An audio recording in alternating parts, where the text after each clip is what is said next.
cantamos Jesus, vai para o ar. Viu, vem cá, eu quero fazer uma pergunta pra você. Você é a favor do jeitinho? Por acaso, alguma vez na vida já deu um jeitinho ou pediu para alguém dar um jeitinho pra você? Eu vim às ruas saber o que as pessoas têm a dizer sobre isso. Vamos ver?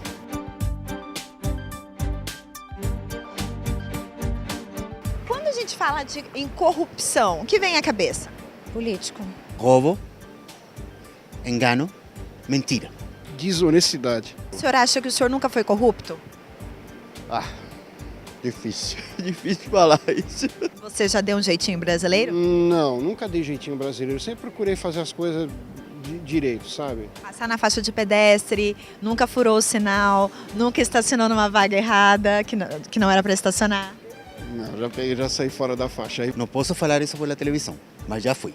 Conversar com polícia em blitz, assim, às vezes você está com a documentação, provavelmente nós, motoboy, às vezes está com o pneu um pouco careca, a gente pede, não que corrompe, né, mas pede para Dá um jeitinho brasileiro. para liberar, para a gente, entendeu? É, como vocês puderam ver, pelo menos uma vez na vida, o brasileiro já optou pelo jeitinho ao invés de seguir a lei. E isso, quem confirma, é uma pesquisa da Fundação Getúlio Vargas, que mostra que 82% dos brasileiros consideram fácil não seguir as leis no país. 79% dos entrevistados dizem que sempre que possível optam pelo jeitinho ao invés de seguir a lei. Segundo especialistas, esse é um comportamento cultural que é explicado pela história brasileira.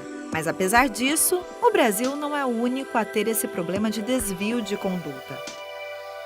Segundo a Transparência Internacional, organização não governamental que luta contra a corrupção, o Brasil é o 69º colocado no ranking sobre a percepção de corrupção no mundo entre 175 países. Culturalmente é assim, um dado que a gente precisa afastar, né, da nossa convivência. Claro que nós não temos a exclusividade da corrupção, mas isso não significa que porque ela também acontece em outros locais e tal, que é tudo bem, que também aqui acontece, isto é, ela não deve acontecer em local algum. Entre os especialistas, o caminho para a mudança do comportamento corrupto da sociedade brasileira é a educação. O que a gente tem que criar na gente são formas, né, de limitar. É como uma criança, muitas vezes, né? A criança ela precisa de limites também. Precisa de carinho, de atenção dos pais, mas também precisa dos limites daquelas pessoas que estão cuidando dela. Se a gente não coloca limite na criança, ela cria um ser humano muito mais desordeiro, né? Sem levar em conta os parâmetros de comportamento necessários para atuar em sociedade. É a prática e o exemplo. Não adianta você construir uma série de doutrinas se você não pratica de maneira diferente, né? O grande autor da ética, que chama-se Aristóteles, ele mostra que o ser humano é um ser essencialmente mimético. Ele não imita o discurso, ele não imita as ideias, ele imita o corpo do outro.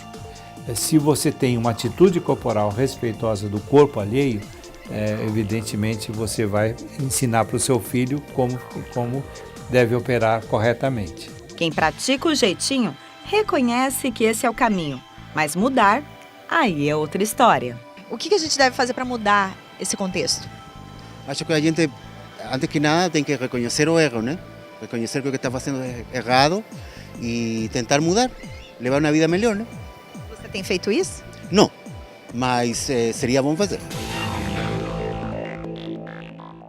Já entrou em nosso folclore a expressão o jeitinho brasileiro. E até parece assim algo profundamente positivo.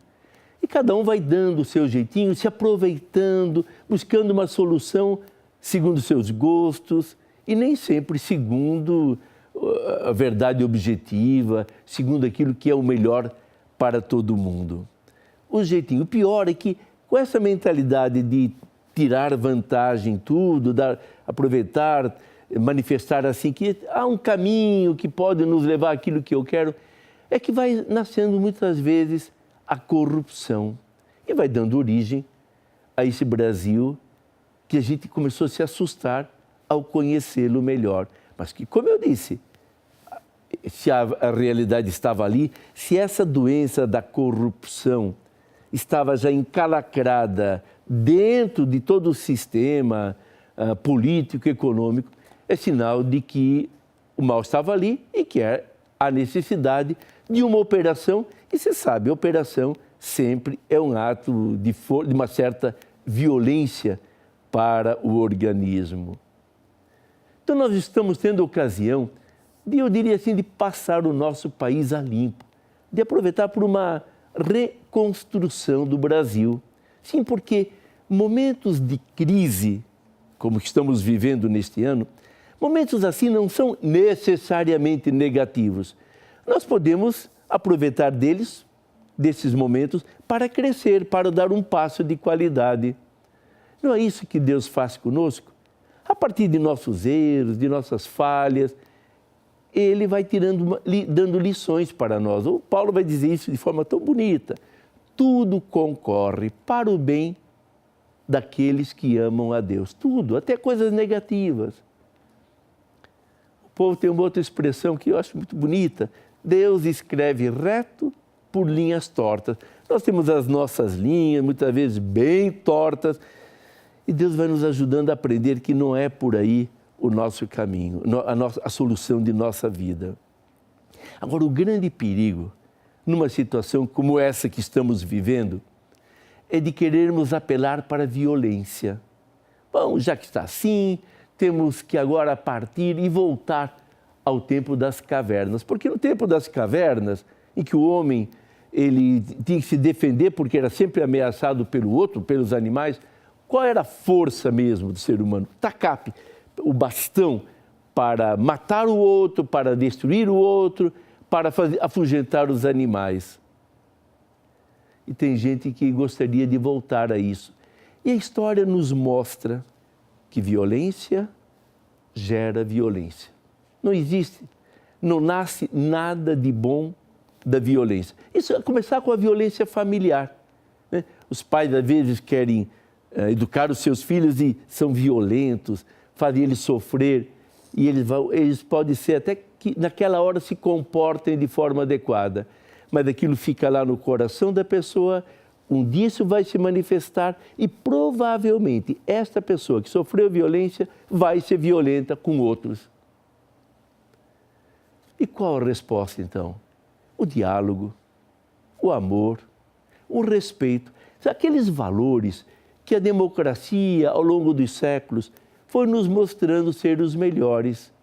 Nem sempre esse diálogo nos dá uma resposta imediata, mas não se trata de buscar respostas imediatas, mas duradouras, consistentes, que nos ajudem a formar um novo Brasil.